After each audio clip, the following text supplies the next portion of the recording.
Napakabuti ng Diyos, no? Yung favor ng Lord sa bawat isa.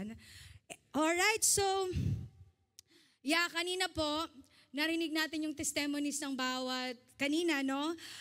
Napakadaming nangyayari ngayon in this world, no? Especially in this area, no? Maraming napapanahong labanan. Ano po, at isa, dalawa, may ikatlong bansa na sumasama, no? And I do believe every one of us is reading it, di ba? Nagbabasa, kumukuha ng update. And then, minsan kahit ayaw mo sigurong magbasa, kaso kung nakasubscribe ka sa Facebook mo pa lang, no, may nakalagay, #breaking. Kung observe nyo for the whole week, ganun lagi ang nagpa-pop up, halos every 10, 3 minutes, every 15 minutes, may nagpa-pop up na ganun, no. And on the other hand naman, may mga fake news na kumakalat na nagpapakaba sa lahat. Ano po, that's why, sino po ba sa atin dito ang hindi nakatanggap ng kumusta sa kamag-anak o kapamilya?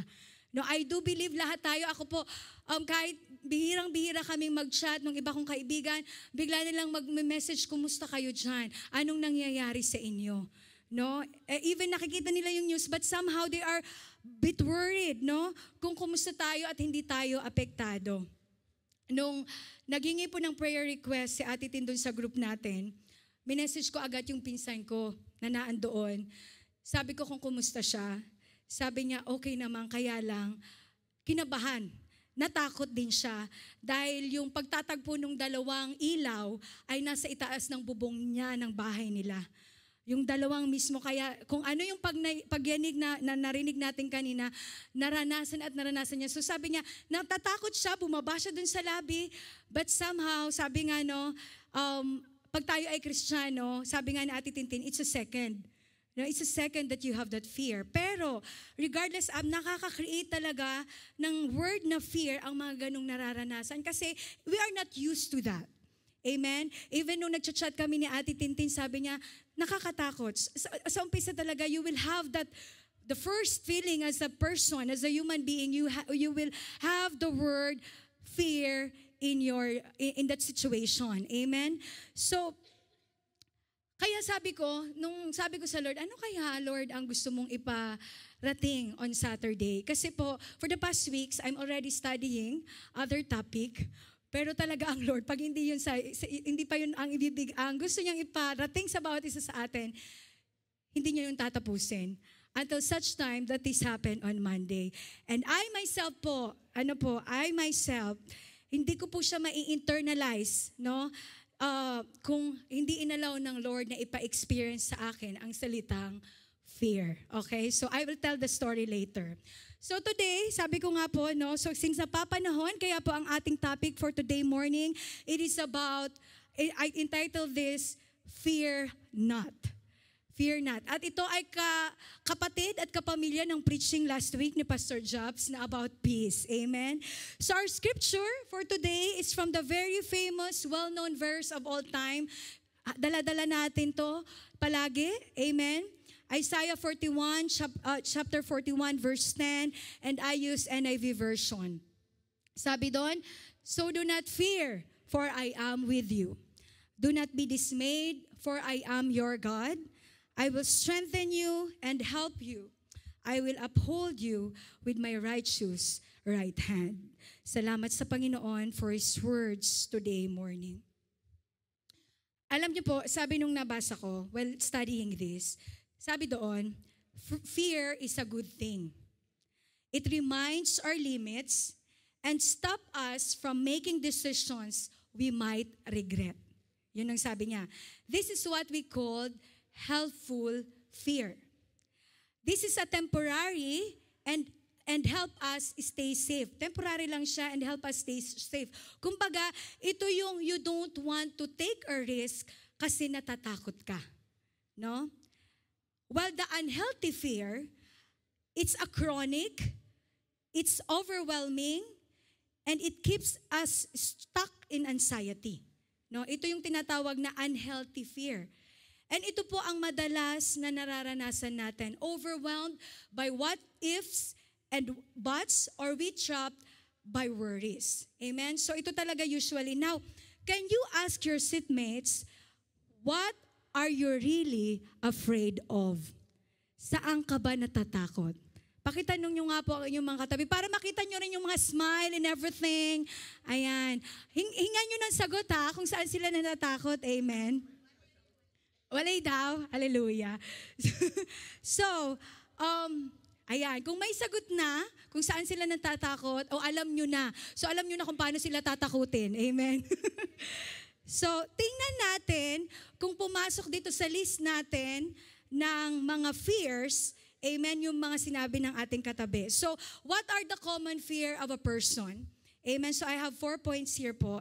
Number 1 is being alone. Amen. Being alone. So, ano ba yung mga usually tumatapat dito, no?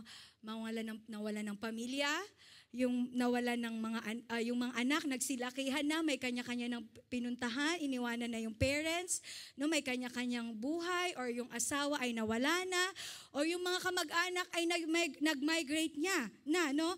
Or yung very close friend ay lumipat na rin. Ano po, and so on and so forth. So, iba-iba yung nagiging sitwasyon ng isang alone or mag-isang person. So being alone po is scary. Amen? Being alone is scary. But being lonely is scarier. O diba? Scarier. Tinignan ko talaga kung may word na gano'n kasi baka wala. Mas nakakatakot. Ano po? It's because, bakit yung lonely mas nakakatakot? It's because your emotions and your well-being is being triggered. Diba? Natitrigger tayo doon. Amen? But the question is there one who will never leave us? May isa po ba na hindi magli-leave sa atin? Amen? Sabi sa verse natin, the first sentence is that, so do not fear, for I am with you. Amen? And the God that is saying is the God, and God is the one who is talking to us. Siya yung nagsasalita, no? Sabi ng Deuteronomy 31:6, be strong and courageous. Do not be afraid, paborito na natin to, or terrified because of them, for the Lord your God goes with you. He will never leave you nor forsake you. Kaya sabi ni Ate Nids kanina, no, happily ever after, even single, because you have the Lord in your life. Amen? Hindi po tayo nag-iisa. Hindi ka po nag-iisa. And you have never been alone. Amen? You have never been alone. God has always wanted to be with His people. Yun talagang gusto ng Diyos, na lagi tayong makakasama niya. Kaya lang po, we are the one who choose to be alone. Amen? Doon po tayo nagkakaroon ng nararamdaman natin na mag-isa tayo or lonely tayo because we choose to be alone. Kaya nagkakaroon ng takot. Pakiramdam natin, iniwanan tayo ng mundo. But the Lord, sabi kanina sa prayer ng congregation, God is our refuge and strength. Diba? An ever-present help in trouble. Amen? So He is our refuge. Kaya sa sobrang kagustuhan niya, amen, kagustuhan ng Ama na nasa langit, na tayo ay makasama niya, God make a way. Amen? God make a way. He sent His Son, Jesus Christ, and called Emmanuel, which means God with us. Amen? Napakaganda ng ginawa ng Panginoon. No? So you are not alone. Hindi ka po nag-iisa. Kaya po, now we are heavily, ano nga yung sabi natin? Happily ever after. Nakalimutan ko na agad. Happily ever after, no? Because we have God in our life. Pangalawa. Ano yung pangalawa? Fear of loss. Ayan. Fear of loss.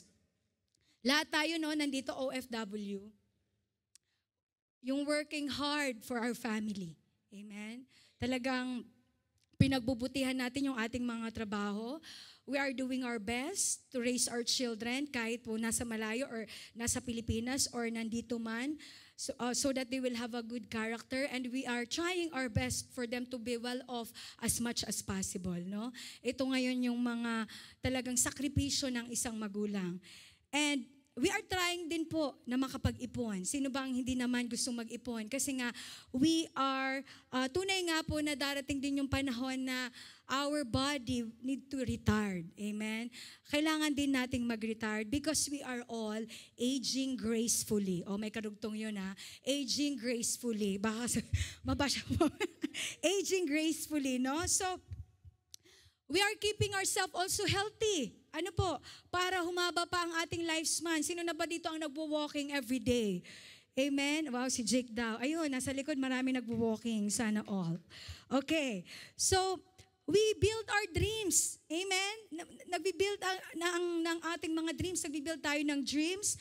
But somehow, unexpected thing or in an expected time or moment, may mga pagkakataon na suddenly everything is gone. No? Sino po ba ang may kakilala or nakaranas ng gano'n? That somehow, everything is gone. Ako po, I know someone, actually bata pa ako na, I know someone and they are very, very rich. Literally rich. They have mansion, 8 rooms with maid's room pa yon, ang daming garahe with so big swimming pool. Actually, doon ko po naranasan ang unang gumamit ng toilet na automatic. Pag umupo ka, tawag nito, siya na mismo nagkukusa, no need na to kunin yung bidet, no?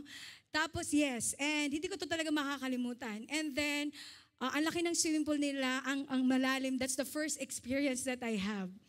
No, but somehow, no, after few years, everything was gone. Ang dami po nilang sasakyan and everything, properties, unti-unti po yun nawala hanggang wala na po yung bahay. Parang siguro ibon na lang yung nakatira noon sa mga panahon na ito. So, you can imagine from the high peak and then suddenly you will be lost, no? Mawawala ka. So katulad din minsan ng ating mga trabaho, di po ba? Some of our kapatiran here, they experience the same thing. Who knows that kinabukasan, may something or the other na mangyayari sa trabaho, matatanggal or magbabawas and so on and so forth, no? As much as we are dedicating our time on that particular job, madalas nga po, nagiging competitors ang ating trabaho ng ating pamilya. Amen ba? Ako personally, the Lord, inalaw ng Lord na ma-experience ko yan, no? Naging kakompetensya ng pamilya ko ang aking trabaho. But in just a glimpse, no? Yung glimpse lang, nawawala yung mga bagay na iyon. These are only an examples of so many reasons that we are afraid of losing. And ang isa sa kinatatakutan ng isang tao is losing their family or their loved ones. Diba? Ito talaga yung pinakamatindi, no? Alam natin yan, may mga kapatiran tayong nakakaranas ng ganyan. And when we are losing someone po, or anything that is so special or precious to us, our feet is being dragged on pit. No? Parang gusto mo na lang maghukay kahit buhay ka pa. No? Dahil maybe heartbreak, or dahil sa kahihiyan, or because of so much sadness and grieving that you have. No, they will be in the dark. Amen? Di ba yung hukay po madilim? And this is what Satan would like us to do, to stay on the pit. No, doon sa hukay na iyon. Pero alam niyo po, losing someone or something is not the end.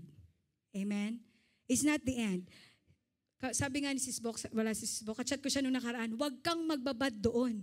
Sabi niya, huwag tayong magbabad doon because the God that we believe is faithful. The goodness of God. No, you're running after me. Amen. His faithfulness is running after us. Lamentations chapter 3 verse 20 to 23a, I will never forget this awful time as I grieve over my loss. Yet I still dare to hope when I remember this. The faithful love of the Lord never ends. His mercies never cease. Great His faithfulness. Alam niyo po kung babasahin niyo ang Lamentation 3, yung person na nagsasalita dito, he has a lot of sufferings literally. Yung physical niya, yung emotions niya literally, no? But he found hope in the God that he serves. Amen? Because God, our Jesus Christ, is so faithful in the midst of our loss. He's so faithful in the midst of our loss. His mercies and compassion never fails. Amen? Never fails. I like what David said. Ito po, no, sa Psalm 41:2. I waited patiently for the Lord. He turned me and heard my cry. He lifted me out of the slimy pit, out of the mud and mire. He set my feet on rock and gave me a firm place to stand. Amen? Mga kapatid, our cries and grieving is being heard by Jesus. Amen? And He is the only one who can bring us to a solid ground. Kaya napakahalaga that we are founded by His words. We are founded by the presence of God. Amen? Kaya nga, di ba sabi niya sa main text natin, do not be dismayed, for I am your God. Di ba? Siya ang magtatanggal sa atin sa pit or hukay na kinalalagyan natin. Yung takot po natin na in losing things or someone in our life will be the tool to be closer to God. Amen? The losses that we experience will humble us to Him. Tandaan natin yan. Ma-humble tayo ng Panginoon sa lahat ng nawawala sa atin. I do believe, hindi lamang 1, 2, 3, 4 ang nakaranas niyan dito sa lugar na ito. Kung one day bibigyan natin ng isang araw na puro lang testimony, marami ang magte-testify on how the Lord moved their lives from the pit that they came. Amen? Pero, kailangan nating mag-wait patiently while the Lord is working at works in us to fulfill His good purpose. May purpose yun at may proseso yun. Huwag tayong magmamadali. Amen? Pangatlo, ano pong pangatlo na common fear na nararanasan or nararamdaman ng isang tao is future. Fear for the future. Amen? Ang laging tanong ng mga tao is what future holds? What future holds, no? Sino po bang mag-aakala na paggising natin kinaumagahan, may mga bumbahan ng mangyayari? Amen? Who among us thought that there will be pandemic? Okay naman tayo, kinabukasan, nag-umpisa na, nag-spread out na. I think ito ay isa sa pinakamahirap na fear ng isang tao because we don't know what will happen tomorrow, no? The fear for the future is the realization of all fears. Amen? Kasi di ba yung fear to be alone will happen in future. Ngayon okay ka pa. Ano po, may mga kasama ka pa. Your fear of loss will happen not now or it will happen later or tomorrow, which is also a future. Ano po? So, yung mga tao, no, kaya yung mga tao, they are really not enjoying what they have now because ang ginagawa nila, they keep on thinking of what to do, no, to have a full assurance that they will have a good future. Diba? Ganun po yung nangyayari. Alam natin, may mga kultura na literally they are working so hard this time, no? They are working so hard para sa mga susunod, no, mag-ipon, but they are forgetting that they have family and life at present. Amen? Hindi po tayo against sa mga ganon, syempre, hindi po, no? But what I would like to emphasize is maybe nakakalimutan na natin ang ating present. Amen? Yung ating present na buhay. Kaya yung iba sa sobrang desperate, kung ano bang mangyayari sa akin mamayang hapon, magbabasa ngayon ng horoscope. Ano kayang day of, ko ngayong araw na ito? Amen. Yung iba pupunta na doon sa mga manghuhula. Fortune teller, pakihulaan mo nga kung kailan ako makakapag-asawa. Amen. Foreigner ba? Amen. Yung mga ganun, yung mga kamay nga natin, sa kamay daw may nakikita, no? Ang ginawa po ng mga tao dahil sa gusto nilang tingnan kung anong magiging future nila, iniasa lahat sa tao ang kanilang buhay, pinagkatiwala na doon. Hindi sabi kasi nung nanghula sa akin, ganito ang mangyayari, so ganito dapat ang gagawin ko. Amen? Pero po hindi ganon. ang sabi sa Psalms 118:8, it is better to take refuge in the Lord than to trust in people. Mga kapatid, instead of fearing what the future holds, we can trust Jesus, our Lord, who holds the future. Amen? Amen kayo doon? The Lord Jesus Christ is the one who holds the future. Hindi po siya nagpapabaya sa atin. Sabi in Matthew 6:25-27, our very well-known verse po ito. Sabi ng Panginoon, therefore I tell you, do not worry about your life, what you will eat or drink, or about your body, what you will wear. Is not life more than food? Amen? And the body more than clothes. Look at the birds in the air.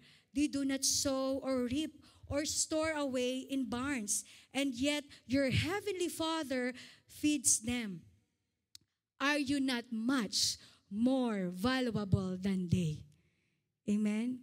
Alam ko po, marami tayong kwento tungkol dito. Can any one of you, by worrying, add a single hour to your life? And this is so true. Amen? And dito po sa verse na ito, Jesus is the one who's talking. Sa bawat takot natin para sa kinabukasan po natin, nakakabawas ito ng ganda. Ate Sue, I know Ate Sue so much. So, alam ko kung bakit siya napapa-amen. Amen. Yung promise ng Panginoon, nakakabawas po ng lifespan natin. Amen. Yung promise ng Panginoon na hindi siya magpapabaya, ito, na verse na ito, very much ready and available. Very much ready and available. Sabi ng verse natin kanina, I will strengthen you and help you. Papalakasin tayo ng Panginoon araw-araw para sa paghahanda ng future mo. Amen? Because Jesus holds our future. Yan po ang tandaan natin. No? And lastly, number 4, fear of death. Yan.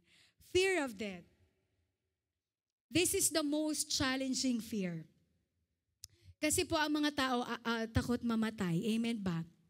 Ako po nung hindi pa ako nakakakilala sa Panginoong Jesus, ayoko pong pinag-uusapan nun. Yung tungkol sa kamatayan, kasi marami pa akong plano. So pag na po yun na topic, kahit sa ang conversation, ang ginagawa ko, I knock on the wood. Amen? That was me before knowing Christ. Amen? So, but it's quite understandable. Ano po? It's quite understandable kung bakit ito ay kinakatakutan, because we don't know when it will happen, how it will happen. Diba? Kung sino po ba dito ang nag-OOHB? Alam ko, especially the teachers, yung bunga doon sa Salvation Series, yun agad ang bubungaran mo. Naliligo ka, nasa labas ka, nasa school ka, nasa trabaho ka. You don't know when it will happen. Amen? Kumbaga po, yung fear of future is the beginning of all the fears. Death is the final fear. Amen? Ayaw ko pang mamatay kasi hindi pa ako nakakapag-asawa. Ayaw ko pang mamatay kasi babawi pa ako doon sa may nakasakit sa akin, hindi pa ako nakakapag-higante. No? Meron palang heaviness in the heart. Amen?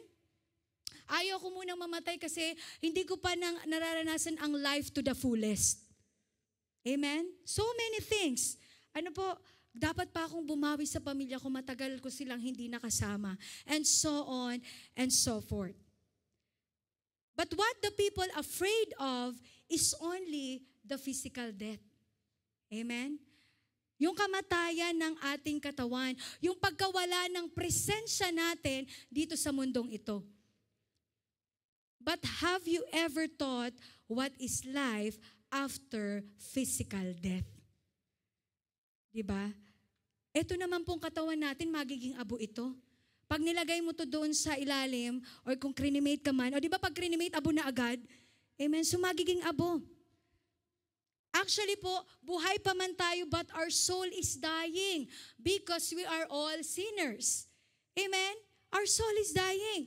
Kasi sabi ng Romans 3:23, for all have sinned and fall short for the glory of God. Walang exempted. Amen ba?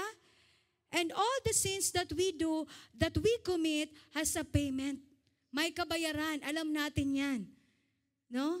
Memorize na din natin to sa pag-OHB natin at sa pag-share natin. Amen ba? Meron pa nga tayo ngayong guide. Napakaganda ng guide na yun. I like it so much. Nagamit ko na po yun. For the wages of sin is death. Amen? But the gift of God is eternal life in Christ Jesus our Lord. Jesus Christ po defeated death 2,000 years ago. Amen? When He was offered as a living sacrifice for all our sins. He was crucified on the cross, and on the third day, He rose again. When Jesus Christ rose from the grave, that is the proof that He defeated death. Amen? He defeated death. In 1 Corinthians 15:55 to 57, ang sabi doon, where, O death, is your victory? Where, O death, is your sting? The sting of death is sin, and the power of sin is the law. But thanks be to God. He gave us the victory through our Lord Jesus Christ. Alam niyo po yung sting, imagine niyo yung bubuyog. Diba? Yung bubuyog po, kahit maliit siya, pero pag kinagat ka nun, sobrang sakit. Poisonous, di ba namamaga yung area na yon? It is dangerous and harmful. Ganon din po ang kasalanan natin. Very danger, my friend. Amen? Very danger for our eternal life. Ano po? It's harmful sa ating soul. And when the law was given to Moses, no, especially the Ten Commandments, mas lalong na-expose yung mga, or naging aware yung mga tao to their sinfulness. Diba? Kasi may standards. And we are all failing to meet that standard. Amen ba? Lahat tayo nag-fail doon. But despite the power of sin and death, sabi ni Paul in his text, amen, triumphantly declares the victory that God has given through Jesus Christ. Amen? We are victorious because of Jesus. The victory is not earned, but it is a gift from God. Ano po? Reflecting His grace in love. Ganun po tayo kamahal ng Panginoon. He gave His only begotten Son. So why we will be afraid? And if we know we are going, where we are going, bakit po tayo matatakot kung alam natin the time that we will die, we know where we are going? No? Where am I going after my death? Amen? Ano ba ang kailangan kong gawin? Ano po? Ano ba ang kailangan kong gawin? All we have to do is to believe in Jesus. Sabi sa kanta kanina, death is the doorway in the resurrection life. Diba? So matatakot pa po ba tayo? Amen? Matatakot pa po ba tayo? Ang sabi sa John 11:25 to 26, Jesus said to her, I am the resurrection and the life. The one who believes in me will live, even though they die. And whoever lives by believing in me will never die. Do you believe on this? Kailangan lang natin, we need to believe, we need to follow, we need to obey Jesus. Amen po ba? Because if you don't have Jesus in your life, definitely you will be feared by the death. Matatakot ka. Kasi hindi mo alam kung saan ka papunta. Dalawa lang po ang ating pupuntahan. Hell, if you will continue to choose the earthly things, if you will continue to choose the way that the Lord doesn't want us to do, or number 2, heaven where there is a rejoicing in the presence of the Lord. Ang kakasama mo doon si Jesus, maganda, mas gaganda tayo doon, mas mag-glow tayo doon. Doon po sa hell, mas papangit tayo doon. Amen? Remember this. Jesus Christ is the only one who can save us from the pit. So if you don't have Jesus Christ yet in your life, or if you have Jesus but you are not working according to His will and purpose for your life, then we must start now. Amen? Let us start now. And to conclude today morning po, no? Sabi ko nga kanina, maraming natatakot sa nangyayari ngayon. Maraming nagwo-worry. Amen? At sabi ko kanina, ito yung kwento ko. Ito yung kwento ko. So, even myself po nga, sabi ko ay hindi nakaligtas, no? Last Monday, kasi Monday talaga yung merong heaviness eh. So, last Monday, there were cancellation of flights and closure of airspace. Di ba? So, nung nag-reflect po yun doon sa mga nakikita kong balita, ako po ay personaling natakot at nag-alala. It's because, ayun, naiyak pa rin ako. It's because, alam po ng lahat kung gaano ako nagdi-desire, kaming pamilya na umuwi. Alam ko matagal pa siya, pero nung nakita ko, oh Lord, may closure. Mayroong mga canceled flights. And yung dun po sa kung saan kami nakabook, nagka-cancel na talaga sila ng flights. No? I know maybe for some, pwede ka namang magbiyahe in other time. But you know, if you are already, kung magsasampung taon na tayong hindi nakauwi, katulad po namin, sa December magti-10 years kami kung hindi makauwi, alam mo yung mararamdaman mo na biglang may closure, tapos yung flight kung saan ka magpa-fly, binili mong ticket, ay nag-cancel ng flight sa Middle East, lahat, to the neighboring countries, including Dubai. So talagang sabi ko kay Brother Salver, sabi ko may mga closure niya, puro pa ako cry, at talaga pong umiyak ako. And dahil doon, para ba ako nakaramdam ng takot? Not because, sabi ko nga, it will be, aatakihin ka. Maybe sa iba, ano pa lang yun, hindi siya ganun katindi. Pero sa akin, I was affected because we are praying for this for, I think, more than a year now. Kung paano kami nagpaplano since 2023, okay, 2025 tayo uuwi, ganito yung gagawin natin, ito yung mga plans natin and everything. Then suddenly, you will receive those news. Amen? So I was shaken. Doon po sa opisina, talagang yung mata ko, medyo mapulang-mapula. Kaya hindi ako tumitingin sa boss ko. Pag may tinatanong siya, eto siya, kasi dito po siya nakaupo. Ganyan lang ako, nakatingin ako dun sa wall. Yeah, okay sir, no problem. Ganyan. Minsan dapat kausap mo siya, pero hindi eh. Because my heart is heavy. My heart is heavy that time. Pumapasok ako sa toilet para maglamos. It happened from morning, nung lumabas yung balita na yun, hanggang kinagabihan. Hanggang dun sa family devotion namin and prayer, talagang umiiyak kami. At hindi na lang ako, pati si Tintin umiiyak. Kasi pauwi. So all those things is happening. May nanonood ko kapamilya. So that was me last Monday.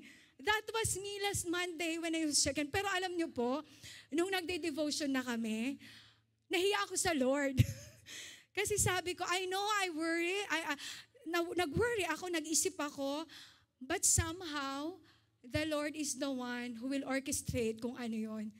Tapos sabi ni Brother Salvin, nung kinagabihan, kaya ako hindi naman ako natatakot kasi yung Panginoon naman ang nagpaplano sa atin. Hiyang-hiya ako.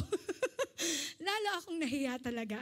But what made me realize is that moment, sabi ko nga, that moment when I feel that fear, maaaring sa iba it's shallow, but for me it's so deep. That's the starting point on how He allowed me to prepare for today.